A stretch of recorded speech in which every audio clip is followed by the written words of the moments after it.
protestante. Bakit pa ulit-ulit ang sakripisyo sa mesa? Hindi ba't sinabi ni Kristo, natapos na? Juan chapter 19 verse 30.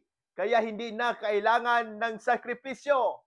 Sagot natin mga Romano Katoliko, ang misa ay hindi isang bagong sakripisyo, kundi ang parihong sakripisyo ni Kristo sa krus na inialay muli sa diwa ng kanyang utos. Gawin ninyo ito bilang paalaala sa akin. Nakasulat sa Lucas chapter 22 verse 19. Sa Malakias chapter 1 verse 11, ipinoprospesiya na magkakaroon ng dalising alay sa buong mundo. Ito ang Eucharistia. Ang misa ay pagsunod sa sinabi ni Jesus sa Juan chapter 6 verse 53. Malibang kainin ninyo ang laman ng anak ng tao at inumin ang kanyang dugo, wala kayong buhay sa inyong sarili.